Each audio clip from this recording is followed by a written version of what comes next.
Ridiculous Crime is a production of iHeartRadio. Zaron. Elizabeth. Zaron, quick, get over here. Yeah. You know what's ridiculous? I do. Ted Danson. Oh, yeah, he's pretty ridiculous. No, but this isn't about like any of the obvious things.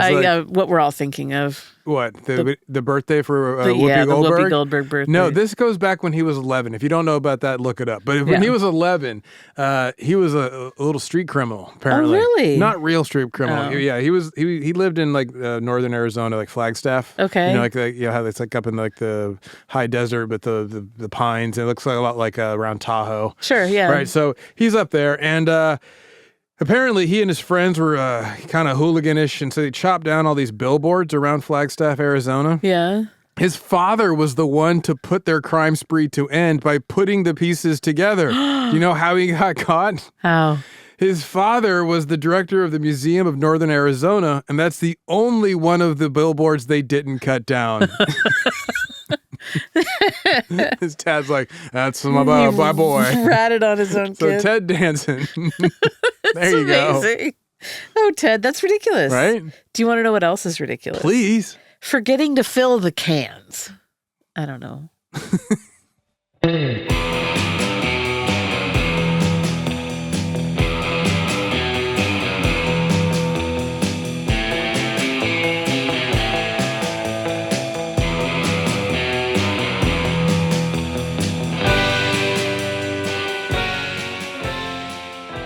This is Ridiculous Crime, a podcast about absurd and outrageous capers, heists, and cons.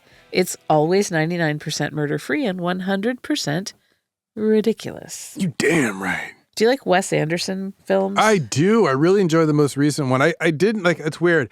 I liked the beginning. I liked Rushmore. I liked Bottle Rocket. And then I went through like a spot where I was like, I don't know, but they're getting too repetitive. And then I really liked the Phoenician Scheme. That's a great movie. I am a huge fan. I'm a huge fan of Benicio del Toro, so it was kind of an easy lift for me. Yeah. Like, I mean, yeah. I think my all-timer is The Royal Tenenbaums. Yeah, I like that one too. I should have left that one into two. Yeah. I really liked The French Dispatch.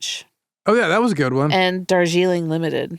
Yeah, not so much Those that one. Those are some ones that I really like. But yeah, the Phoenician Scheme. Yeah, great. And the hotel, what was the Grand Budapest? That one didn't do it for me. And I like Ray Fiennes a lot. Moonrise Kingdom's good. Yeah, see, I didn't really get into the Moon. I didn't really Steve like Zissou, Life Aquatic. Life Aquatic. Yeah, didn't that do one, it for me, but bits and pieces of those films, but like, they didn't like the first ones. Like they all held me, including the Royal Tenenbaums. Yeah. That was like I think his because mountaintop. it goes beyond like his whole visual aesthetic is what people kind of always reference with him. It's that's when it got too known. It's I was super like, visually appealing. Sure, it's, I love it.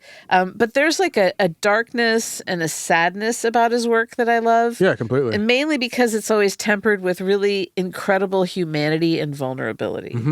And so it means that there's some light in there. And he works with the absolute best actors, Benicio del Toro. Totally.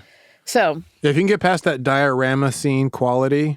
I love that. I know you do, but I'm saying it's become so self-aware that it's like now he's got to reinfuse it with life. Yeah. I feel. Yeah. And I thought Benicio del Toro did a great job of reinfusing it with life. And then also the actress who played the daughter, I don't know her name. Yeah. She was fantastic. Great. Yeah.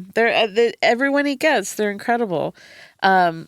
I found this crime, right? Yeah. And at first Did Wes Anderson do it? No, but at first I thought maybe it wasn't something we should talk about.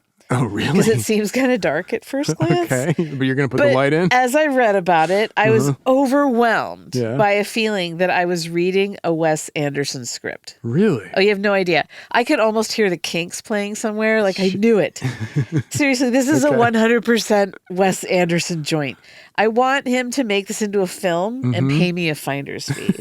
Like, I can't express. Like, okay, who's Benicio del Toro going to play in this, Zaron? I do not know. Will a Wilson brother be involved? Will all of the Wilson brothers? I like Luke. Yeah, Luke. he's my favorite. Can we get Frances McDormand on this? Oh, it's all very exciting. I'm very excited. So cue the harpsichord music as I tell you about this boy. Please. His name was George Hunt Walker Weyerhaeuser. He was born July 8th, 1926 in Seattle, Washington to Helen and John Philip Weyerhaeuser Jr. Does that Weyerhaeuser's last name ring a bell? It does. Weyerhaeuser. It totally does. It looks like Weyerhaeuser. It's a timber company. I was going to say it's the paper company on the sides of the boxes. Exactly. You've seen that green tree-looking logo. Yeah. So they own currently more than 12 million acres of timberland in the U.S., but not Timberland, the producer, and another 14 million in Canada. Okay, that's where the good wood is. In 2024, their revenue was over $7 billion, and their total assets ran more than $16 billion. It's a lot of toilet paper. So much toilet paper.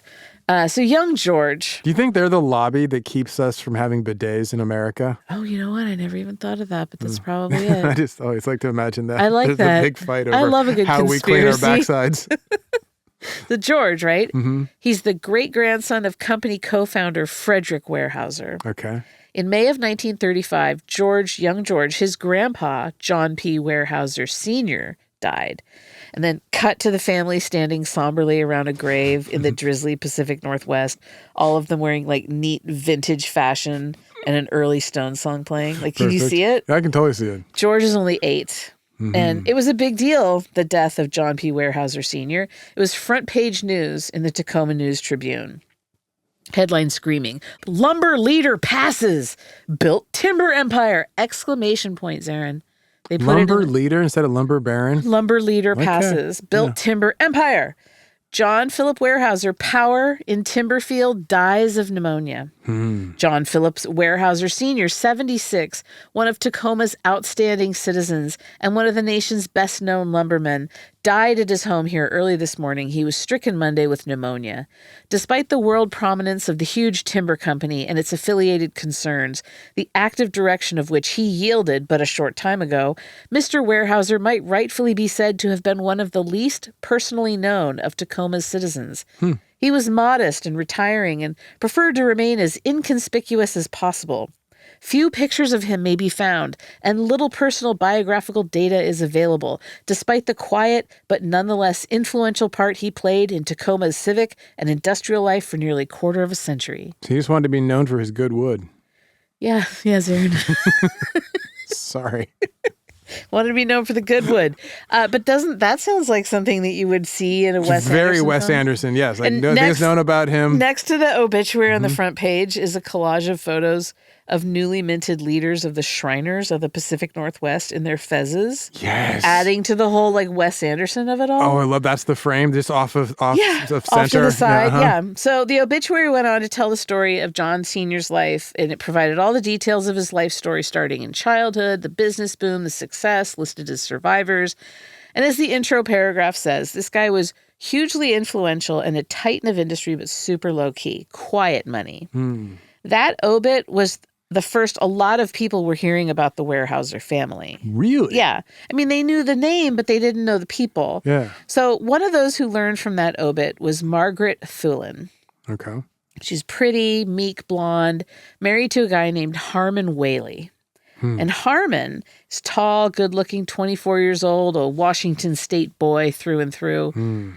But he was also a bit of trouble. Okay. He'd done time here and there starting when he was 17. He was a knockabout young crimer with a pretty dame on his arm. Do we know anything about if he ran kind of like country and cowboy? Is he more like a lumberman, like a young like axe slinger? He was just like a little petty criminal. Okay, so urban kid. Urban kid. I got you. So one of the times that he was locked up, he made a pal, a fellow by the name of William Mahan. And William went by the names William Daynard and Swede Davis. Swede Davis. Swede Davis. That's fun. Not Willie Mayhem? No. So he was in for bank robbery. He had 5 bank jobs on his record, including a $100,000 bank robbery in Idaho. Check out Pretty Boy Floyd over here. Old Swede Davis. April 1935, Harmon and Margaret, they're living in Salt Lake City. Okay. And one day, he ran into his old jail pal, William. Hey. And then in mid-May... What up, Swede? Yeah. Hey, how are you? He's like, hey. Mid-May, Margaret, she chances upon the obituary for John Sr. So she shared it with the boys, and then all 3 of them headed to Washington State. Okay. And they saw in the obit that John Sr. was seriously wealthy and that he had a young grandson. And there'd been a number of high-profile kidnappings of late. Ah, yes. And they were inspired. Like, we can get in on that game. Yeah. How hard is it to grab a kid? Right. So they get there, immediately start tailing young George. They surveilled him as he went to school. They watched him as he came back home again. They took notes. They drank from a thermos, probably. They set up their operations base in Seattle. I can see the Wes Anderson shot of the thermos. Of the thermos. Right? Yeah. Mm-hmm. And so the guys, they would head out to Tacoma every morning. Okay. Margaret would stay behind at the Seattle apartment. This stakeout went on for days. And then one day there was a stroke of luck. At 11:45 on a Friday morning, Yes. May 24th, 1935, to be exact, as told many years later in Sports Illustrated, it is a long story as to why. Quote, Okay. Miss Berg of Lowell Grammar School dismissed her 5th grade class for lunch, and George ran down the hill into the headlines. When last seen as he went out of sight, he was wearing a sweater, brown corduroy trousers, and tennis shoes. He was described as follows, quote, smiling, handsome face with no distinguishing marks, average height, dark, curly hair, brown eyes. His teacher added, an alert, obedient, and brilliant pupil. Now, normally, the Weyerhaeuser kids didn't walk home. I was surprised by that. Yeah, they took their lunches at home, but they were driven to and from the school by the family chauffeur. That's what I was guessing. Yeah, so George, he would generally walk from his school to his sister Anne's school in order for them to get picked up together. Ah, okay. But on that day, George got out 15 minutes early, and he didn't feel like waiting. He decided to walk. He was a spirited boy, a clever lad. Sure. He was also full of imagination and energy. And as he headed home, he practiced broad jumping. Because like his dream was to become a track star. And so there he was, like bounding down the street, cutting across the grounds of the Tacoma Lawn Tennis Club, leaping and racing and then sprinting up a flight of steps to reach the next street. And it's like wool short pants. Yes. Peak 8-year-old boy behavior. Totally. Right down to the broad jumping. He's in his own movie and he's loving it. And so he reached Burrough Street. And as he went to cross the street, he walked in front of a car that was parked under a tree, a tan 1927 Buick. Inside were Harmon and William. Oh. The one in the passenger seat got out, and he asked George for directions to Stadium Way. Now, George knew the way, and he was about to help the guy when the guy grabbed him by the arm and threw him in the backseat of the car. Then he covered him with a blanket, and the car peeled away from the curb. Now, I want to pause for a second.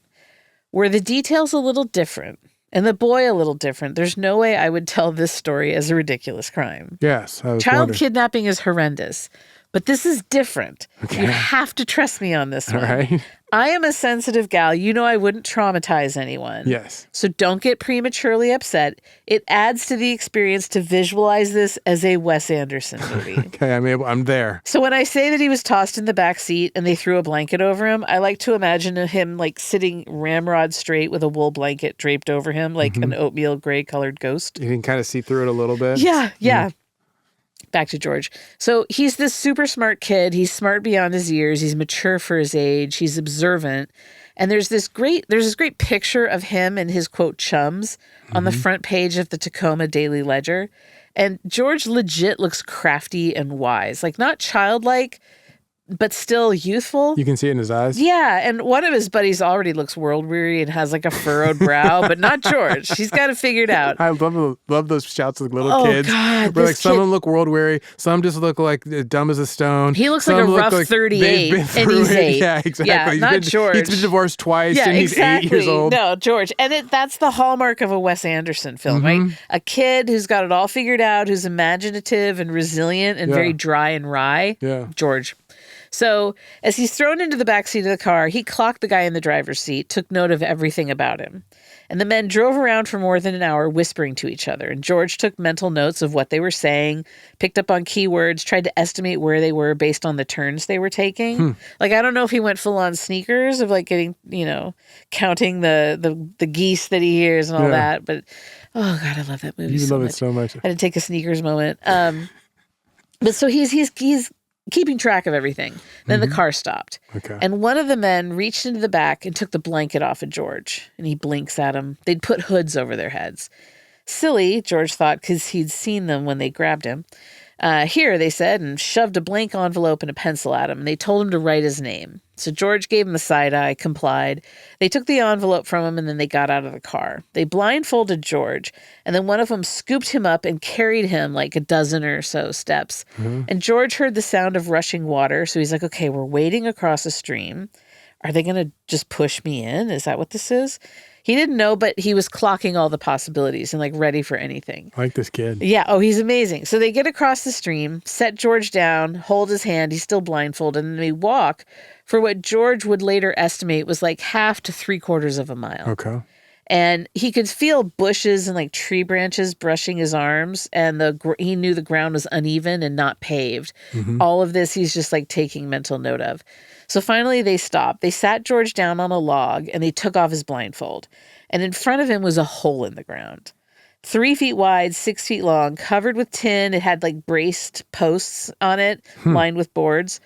So they chained his right wrist and leg, lowered him into the hole, and then put a board over the top. Again, trust me on this. Sounds horrific. Well, it doesn't sound like a grave, that's good. So it Yeah, sounds it was like more like of a a hidey little hole. hidey hole. It's like something the Boy Scouts might make when they Right. need like shelter in the winter. Exactly. So the guys, they take turn guarding him. George just sits silently, listening, thinking. He never panics. Whole time, never panics, never cries, never panics. One of the guys left to go drop off the envelope that they had George write his name on. For the ransom note. Yeah, huh? it was a Okay. part of the ransom note. So when he returned, he lifted the lid, pulled George out of the hole, and then all three of them sat together on the log and had a picnic. Wes Anderson movie. Totally. Sandwiches, cookies, hard-boiled eggs. Yes. When they're done, they put George back in handcuffs, lowered him back into the hole, and this time they gave him 2 blankets and a lantern to keep him warm. And maybe a comic book. This is a Wes Anderson scene for the Completely. ages. So now, what about the Weyerhaeuser family? What about the Weyerhaeuser what are they family? up to? You tell me. Okay, so this what are they up to when this is going on? They realized that George was missing, obviously. Good on looked them. all over for him, then called the cops. And then the ransom letter arrived. It was addressed to whom it may concern. Whoever's the richest Thank in you the for your family. attention to this Who matter. controls the money here? It was signed egoist, like egoist, egoist. Okay. And on the back was George's signature. And they wanted $200,000 in unmarked $20, $10, and $5 bills in exchange for George. That's like $4.7 million today. I was guessing, yeah. So according to the It's letter, a good score for a kid. yeah, they're like, you have 5 days to get the cash together. Okay. And when you have the money, you have to put an ad in the Seattle Post-Intelligencer classified section. And it has to say, quote, "We are ready." And then you have to sign it, Percy Minnie. What? Dear Egoist from Percy Minnie? Yeah, no, just say, "We Yeah, are I know, ready." yeah, but- Percy Minnie. Percy Minnie. Yeah, let's take a break. When we come back, the ransom plan.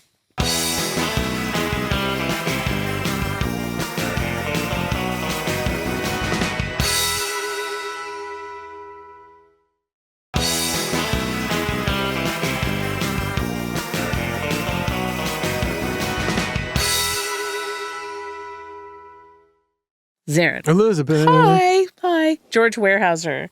8 years old, snatched off the street. Family gets a ransom note. Stuck in a hole in the earth. Eating a picnic. The note was like a siren call to the FBI. Okay. They descended on Tacoma. Sure. So when the family gathered up the money, FBI agents compiled the serial numbers of the bills, and those were sent to FBI headquarters in Washington, D.C. They made 10 pages of numbers, and they got ready. As soon as the money was going to go out, they were going to send it to post offices, banks, hotels, railway stations, anywhere that, bills are used. Now, we're at May 25th, 1935. The Weyerhaeuser family, they ran 2 ads in the Seattle Post-Intelligencer. The first read, quote, "Expect to be ready come Monday. Answer, Percy Minnie." And then the second ad read, "Due to publicity beyond our control, please indicate another method of reaching you. Hurry, Percy Minnie." Smart. Smart. So then meanwhile, Harmon and William, they go back to the car and put George in the trunk this time. Okay. And they cruised around for like an hour by George's estimates. And when they stopped, they got George out, walked him into the woods. And they made him wait by a tree while they dug another hole. So he just has to stand there. Then they put a seat from the car and some blankets in and told George to get in. A seat from the car, like the back seat. I'm guessing.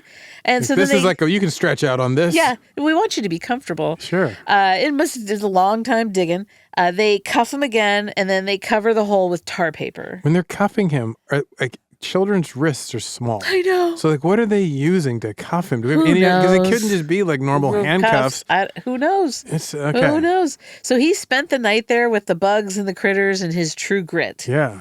And the next evening comes along. Harmon and William, they read the paper. They see the ads. They took George from the hole. They put him in the trunk of a different car. This one was William's car.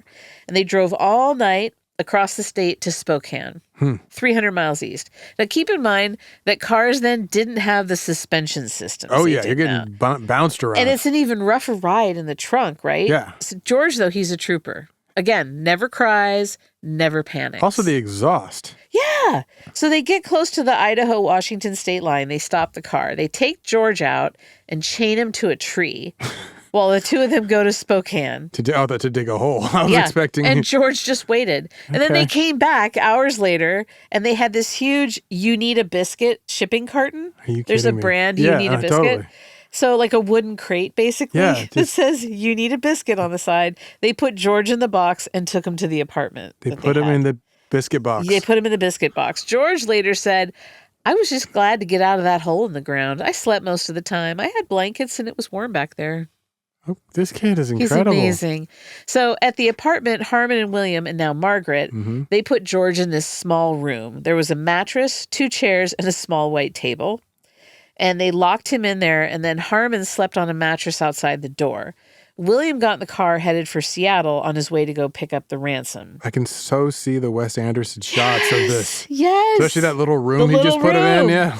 The whole process for this, it's so dramatic and Wes Anderson-esque. So Margaret sent a letter to George's dad telling him to register at the Ambassador Hotel in Seattle under the name John Paul Jones. Like the Admiral? Yeah. Because this predates Led Zeppelin, so completely, I'm figuring they mean the original. Admiral. Yeah. And they're like, wait there for a phone call. So I can completely see the scene where the actress is dictating these directions. Back at the apartment, Harmon and George, they're getting along swimmingly. Harmon would let George out of the room, which was basically like a large closet, but he would only do it if no one was around. Okay. And Harmon would wear the hood over his head the whole time. But to keep them occupied, Harmon would play the ukulele while George sat quietly in a chair and listened. Like playing like 20 songs? With a hood on. With a hood on. And everyone told George, you're going to be home soon. So he didn't think it was worth it to craft an escape plan. Okay. He's like, that's foolish. It'll make him mad. Exactly. It may hurt me. Just wait it out. So May 28th. They seem to have their stuff together. They've got all these plans. They got a ukulele. May 28th, 1935, George's dad ran an ad in the paper. Quote, "We are ready, Percy Minnie." And it's Minnie. Yeah, like Minnie the Moocher. Yeah. So at 7 p.m., the same day he registered at the Ambassador Hotel in Seattle under the name John Paul Jones. Then 9:45. Captain of the Bonhomme Richard. Exactly. He gets another note delivered by a cab driver. Okay. And it contains the following instructions. Step 1. Drive to Rainier Valley with the money. Step 2. Look for a stake with a white flag on the right-hand side of South Renton Avenue. Step 3. Look in the tin can under the flag. Step 4. Drive straight ahead 700 feet to another white cloth and park. Step 5. Leave the engine running and parking lights on. This is so 1930s. Oh, yeah. So George's dad did just what he's told. Like, he drove to the spot, found 2 sticks stuck in the ground with a piece of white cloth on them. In the can, there was a message. It told him to go to another stick with a piece of cloth on it further down the road for the next set of directions. George's dad gets to the second marker. There's no message there. So he hung out there for 2 hours, but then he gave up and went back to the hotel. Okay. Zaron, close your eyes. Wait, what? My eyes are closed. I want you to picture it.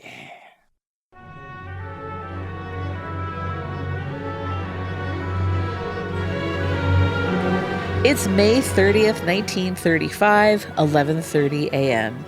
You are John Philip Weyerhaeuser Jr., and your son George has been kidnapped.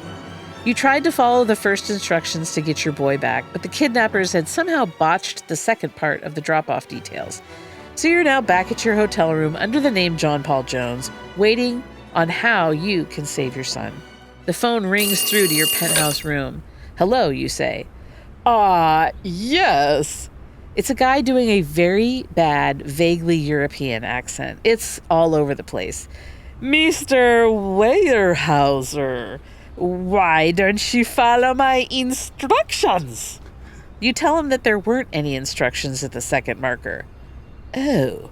You tell him you would have followed the directions if there had been any to follow. Yes, I see. Well, here is what you do now.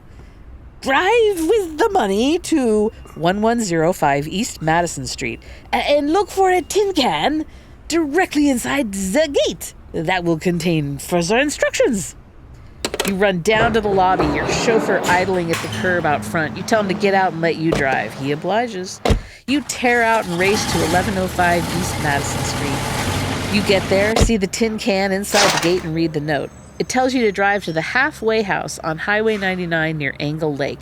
You know the place. It's a restaurant with a steep pitched roof, opened a couple years ago. Off you go, speeding down highways until you reach the restaurant.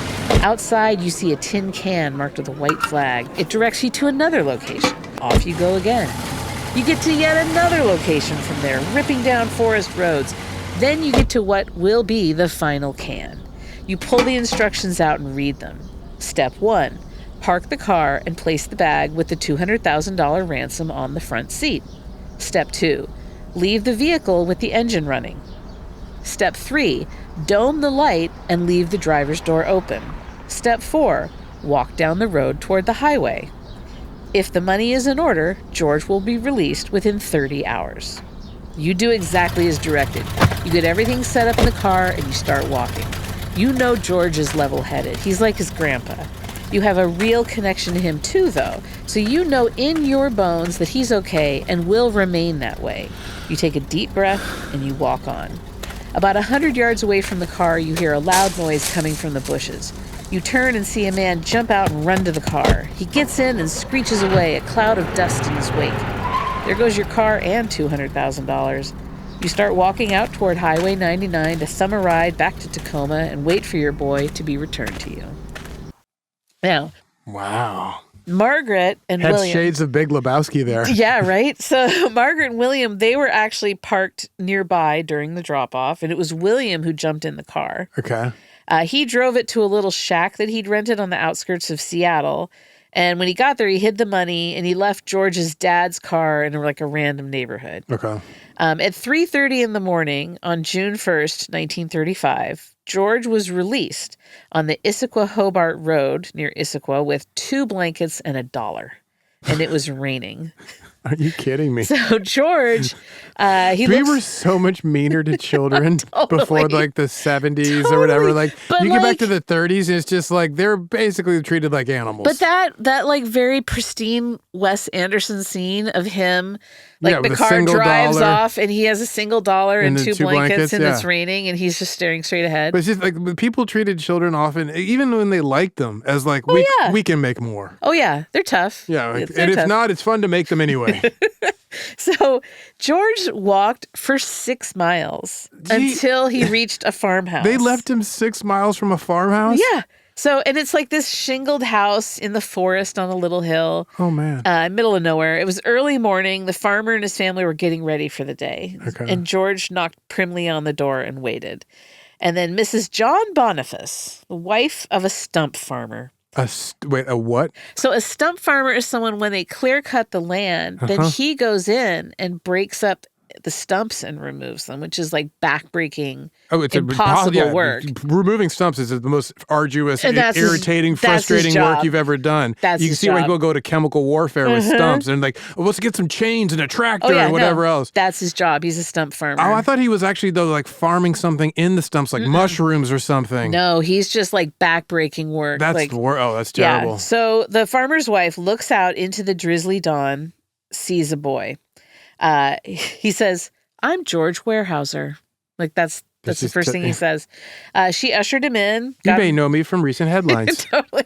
Got him dry socks, shoes, then instructed him to sit at the table with her 4 kids and have some breakfast. And then Mr. and Mrs. Boniface, they stayed measured and calm, and the kids ate, and Mr. Boniface then got dressed to drive the boy back home. Okay. So soon enough, George and the farmer are on the road. At 6:30 in the morning, Mr. Boniface pulled into a gas station in Renton. He asked the attendant to call the Weyerhaeuser residence, but no one answered. So the next call was to the Tacoma police.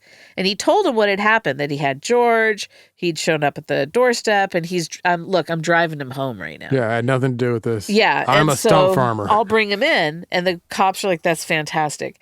So now somehow a sports writer from the Seattle Times, this guy Johnny Dreher, who was in Tacoma to cover the kidnapping, he got a tip that George had been freed. And I don't know if that came from the cops or the gas station attendant, but it had to be one of those. I assume the cops, because, a lot of reporters know you can slip some money or whiskey or cigars. Sure. So he flagged down a taxi. The reporter flags down a taxi, tells the driver, head for Renton. Mm-hmm. There's no one on the road. So when they saw this old Model T Ford, like farmer-looking truck, like about 18 miles outside of Tacoma, headed their its way down the road. Yeah, he had the cab driver block it, pull across traffic and block it. And he didn't say so explicitly, but he intimated to the farmer that he was a police officer. And he flashed a $5 bill, which would have been akin to like a $100 bill today, and convinced the farmer to hand George over. Huh. Yeah. You don't want any part of this. Right. So the writer shoved George into the taxi and told the driver to take back roads in order to avoid the cops. He wanted to get back to Tacoma undetected. And the reporter told George to lie down on the back seat, and then he sat in the footwell. So he's been re-kidnapped. It's just a soft kidnapping. Yes. Then he begins to interview him. Okay. And he later described George as chipper. Mm-hmm. After 8 days in chains, either in a hole or like some closet somewhere, George is chipper. And George apparently thought it was funny that Dreher was a reporter and not a cop. Like he thought the whole thing was hysterical. Yeah, he's got a rare perspective on life. Yeah, Dreher was like beside himself with adrenaline. Like he's all charged up. He's got the big scoop, boss. Yeah, scoop the story. He's going to like be the one to triumphantly return with George. Mm-hmm. And he's like, give us a kiss. He tells him and like taps his cheek. And George is like, okay, kisses his cheek. Yeah. Weird detail. Very odd. So 7:45 a.m., George walks through his front door. He is home. Oh, he takes him back to his house. Takes him to his house. George's dad is over the moon. And so like the reporter stood around waiting to be acknowledged, was totally ignored. Not even a thank you. The farmer was a different story. Okay. So J.P. Weyerhaeuser Jr. gave the farmer, according to the Weyerhaeuser Family Museum, quote, lifetime employment in a Weyerhaeuser Timber Company mill and a monetary reward sufficient enough to purchase several acres of land and build a new house. That's dope. Yeah, because I'm sure that George was like, look, this reporter, he's a card, but whatever. Nix this guy. He gets nothing, but the farmer. With the good heart who actually. Exactly. And so since the kidnapping was at this point national news, the news of his safe return was like all over the papers and the radio. Oh, I can imagine that. And a lot of that was due to the fact that a reporter and not the cops had picked him up from the farmer. How so? Well, just because like the cops would have been able to keep the story tamped down. I got you. But it was just immediate, and speculation and everything. And else. also, it's just a wilder story this way too. Yeah, exactly. And so George much later told his family that, quote, the worst trauma came from being encircled by reporters with cameras and questions and microphones. As a little boy, trying to face that kind of media presence was really difficult. I bet. Yeah. So, especially when it was new. Like it wasn't like an adulation that we now have where people like cameras. They like the attention. Yeah. Whereas back then it's like, what is going on? Right. Snap, flashbulb. Let's stop here to celebrate George's return. Okay. And when we come back, we're going to talk justice.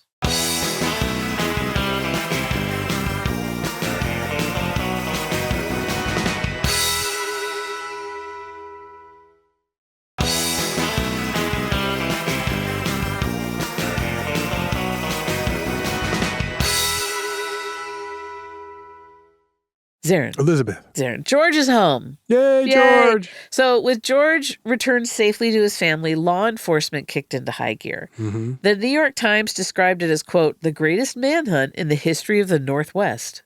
Oh, really? Oh, I don't know what kind of track history record they have for exactly. those, but okay. I'll take it. They hadn't already started their investigation because they didn't want to do anything that would freak out the kidnappers and endanger George. Okay. But now they're in action. So remember the serial number list, right? Yeah. They sent those out. Those immediately went out. They're waiting for any dollar to be spent that's on that list. June 2nd. That's quick. One day, they got a hit. A $20 ransom bill popped up in Huntington, Oregon. An agent at the train station there said a man used the bill to buy a ticket on the 10:10 p.m. train to Salt Lake City. Then 2 days later, another $20 ransom bill was used to buy a money order at a post office in Spokane. And then by June 7th, more than 20 ransom bills had been traced to various stores in Salt Lake City. Okay. So like a bunch of $10 bills had been passed at a Cress's and a Woolworth's 10-cent store. And they were used by a young lady who was buying food and, Sure. random stuff. Toiletries. Yeah. So the FBI sent the Salt Lake City cops in undercover to the cashier's cage of every variety store in downtown Salt Lake City to screen the bills for the random serial numbers. So on June 8th, 1935, just a day after the Woolworths purchases, a cashier at a Woolworth told the detective stationed there that a woman had tried to pay with one of the ransom bills. She was using a $5 bill for a 20-cent purchase. Now remember, a $5 is like a honey now. Yeah, she's trying to basically break the bills. Yeah. So the detective took the woman, the one that we know as Margaret Whaley, wife of Harmon Whaley, to the FBI's Salt Lake City field office. And at the field office, agents searched her bag and they found another ransom bill. And when they asked her name, she told them it was Mrs. Margaret von Metz. Yeah, none of her stories added up. Okay. She gave them a Salt Lake City address, but then the agents looked into it and the place had only been rented 3 days prior. But now they had the address, so they're like, let's do a stakeout, guys. Yeah, what the heck? Who's got coffee? I want to meet this Mr. von Metz. That's where off they go. So soon enough, they have that guy in custody. And he had the name Metz, M-E-T-Z, tattooed across the back of one hand. Really? Like knuckle tat? Like the back of his hand. Oh, like... Yeah, which in 1935 was really hardcore. Yes, that's very rare. Because nowadays, rare. all sorts of people have tattoos that used to be considered job killers, like hands, neck, face. Everybody's running around looking, as I like to say, like a desk in a detention hall at an underperforming high school. Exactly. Everybody's a notepad. In my day, you got a tramp stamp and you liked it, Zaron. But back then, it was only like sailors and like hardcore jailhouse tats. Yes, like, exactly. You're in like the Barker gang. Right. So anyway, the feds brought him in. The couple is identified as none other than Harmon Metz Whaley. So Harmon this whole time has this Metz tattoo on his hand. 24, and his wife, Margaret Eldora Thulin, age 19, from Salt Lake City. Oh, she's from Salt Lake City. The dimwit stars of our show. She went home. They always go home. They always go home. From when the FBI searched the apartment, they found $3,700 in the stove, partially burned. Yeah. So the FBI lab in Washington, they confirmed that the bills were part of the ransom money. Yeah. And at first, Harmon said he didn't know nothing about nothing. George who? Weyerhaeuser what? Never heard of the man. But when the agents patted him down, they found 2 of the ransom bills in his pants pocket. So he finally copped to the kidnapping. And he was sure to tell the feds that William Daynard, alias Bill Mahan, alias Swede Davis, had done the job with him. Margaret confessed too, and Harmon was like, no, she's making that up. She didn't know anything about the kidnapping. He's trying to keep her out of it. He's chivalrous. Yeah. So Harmon, he told the cops that he and William were going to split the cash 50-50. But William pulled a fast one and took an extra $5,000. What did Harmon use the money for other than the Woolsworth runs? Yeah, what did he? Well, he bought a Ford Roadster and registered it to one Herman von Metz. Okay. And the rest of the cash he stashed under some bushes. How much? $90,000. Wow. Just stuck it all under some bushes. So they're like, where are the bushes, Harmon? Hopefully like in jars.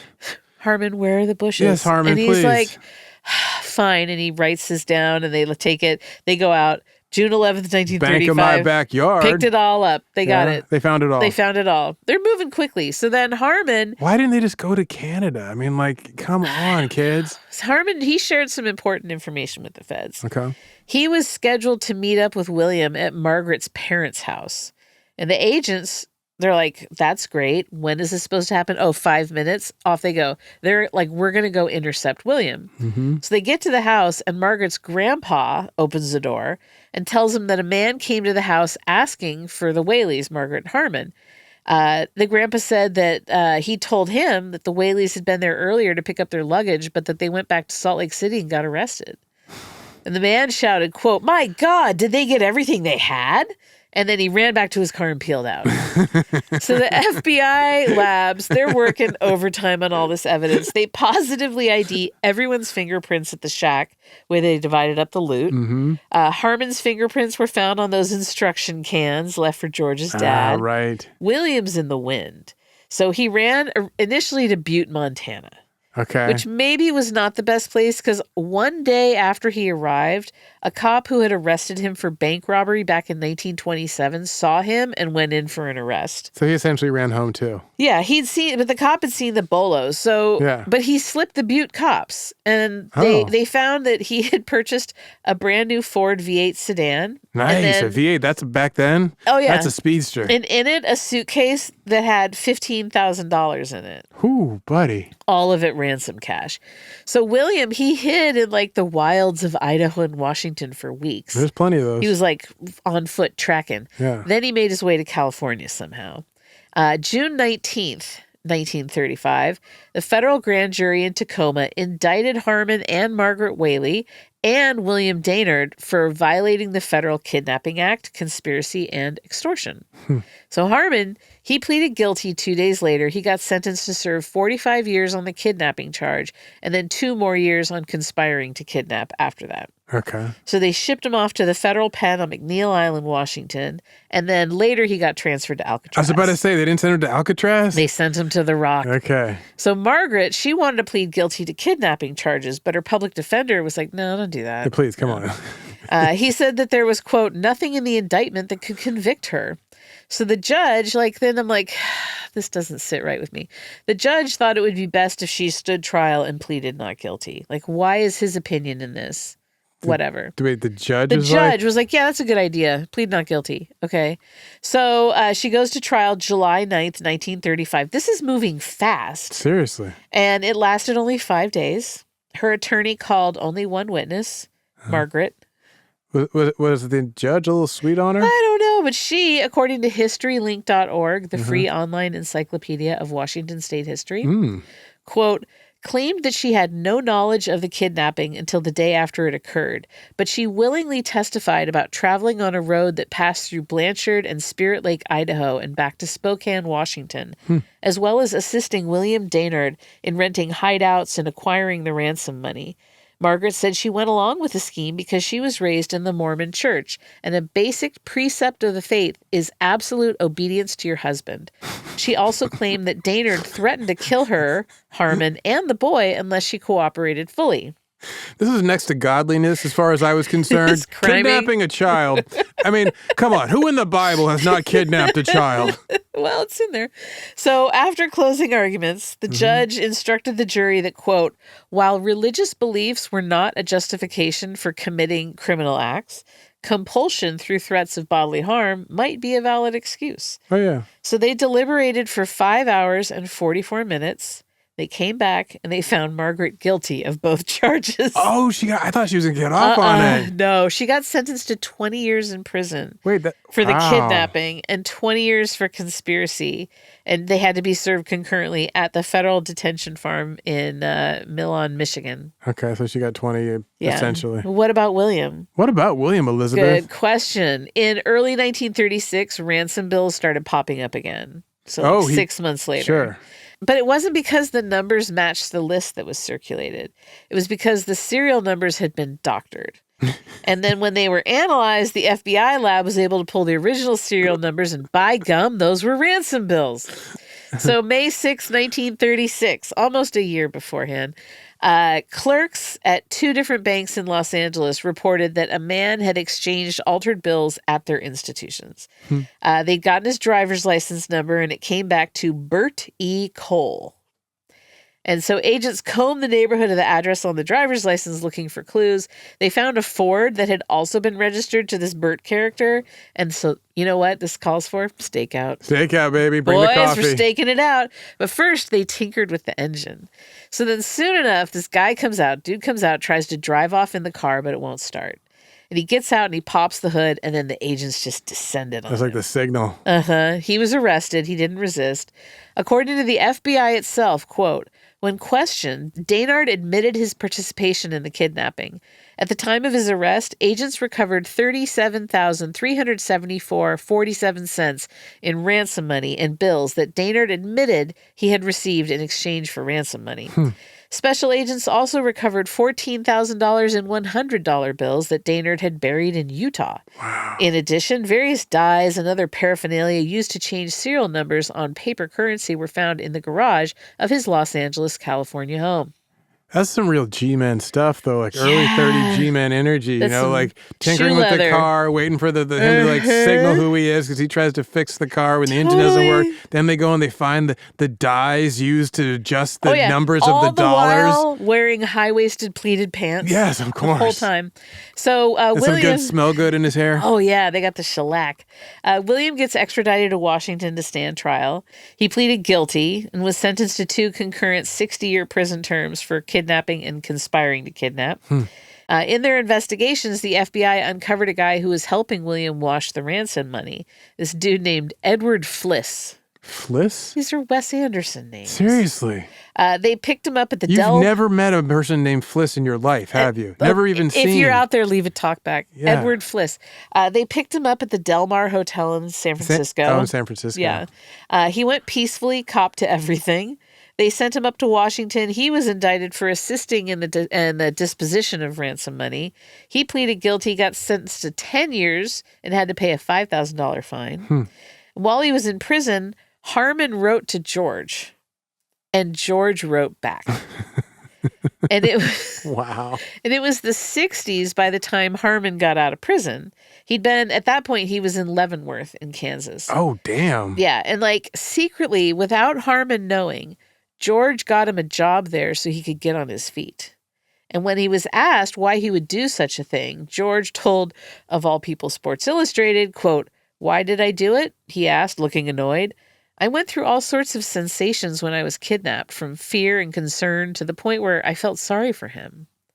This 8-year-old boy has pity on his kidnapper. He feels at least, safe and comfortable enough to feel bad for the people who are taking him. And he's like, what could I do to help them? What could I do? So they don't go around taking more children. And realize, I feel bad. This is what this guy thinks are his options. This is his desperation. Yeah, and this kid has this confidence in life because he has no insecurities whatsoever. Anyway, so George married his wife Wendy in 1948.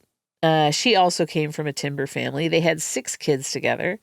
George was CEO of the Weyerhaeuser Company from 1966 to 1991 and was board chair until 1999.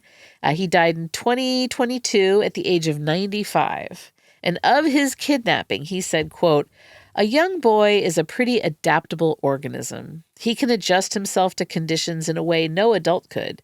It didn't affect me personally as much as anyone looking back on it might think."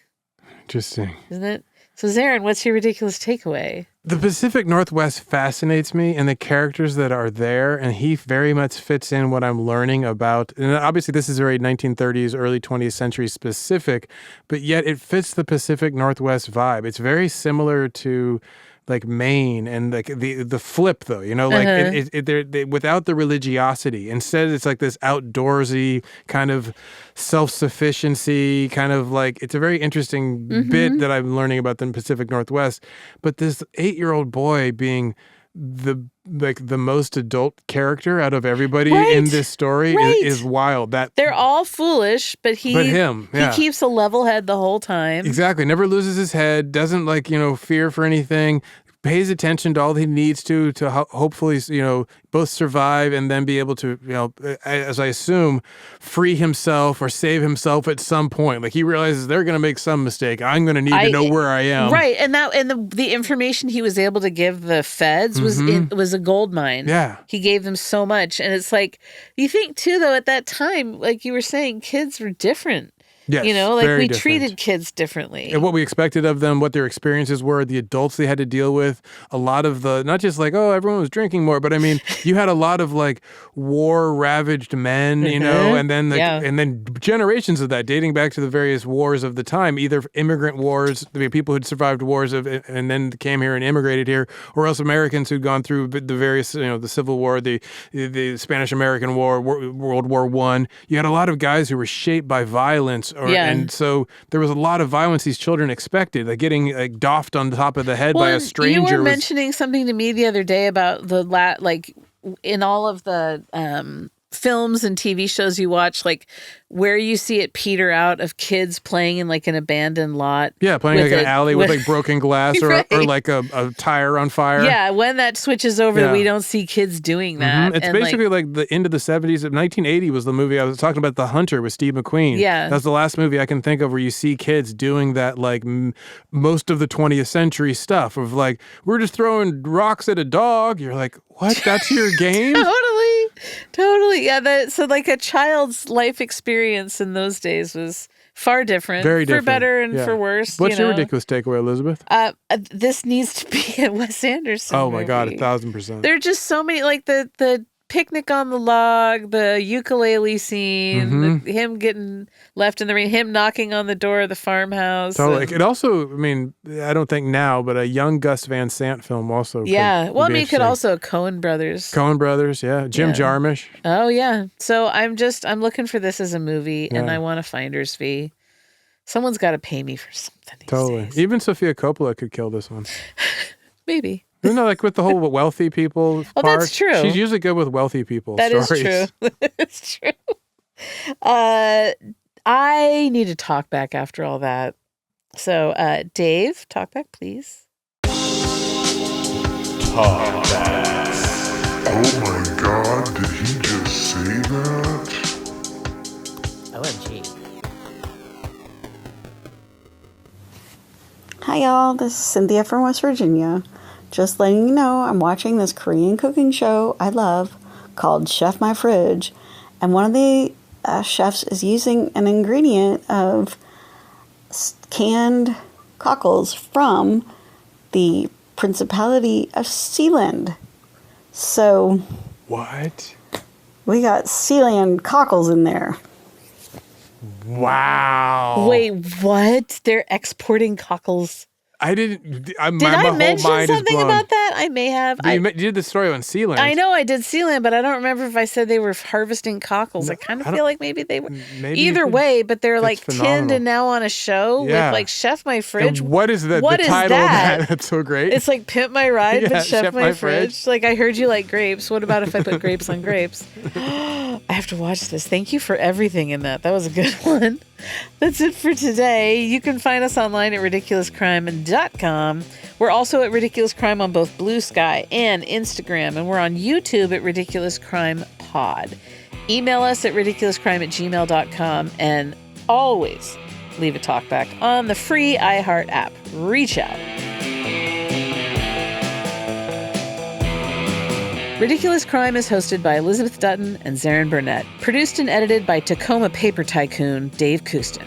Starring Annalise Rutger as Judith. Research is by devilish sports reporter Marissa Brown. The theme song is by nosy LA bank clerks Thomas Lee and Travis Dutton. Post wardrobe is provided by Botany 500. Guest hair and makeup by Sparkleshot and Mr. Andre. Executive producers are eagle-eyed Seattle Field Office Special Agents Ben Boland and Noel Brown.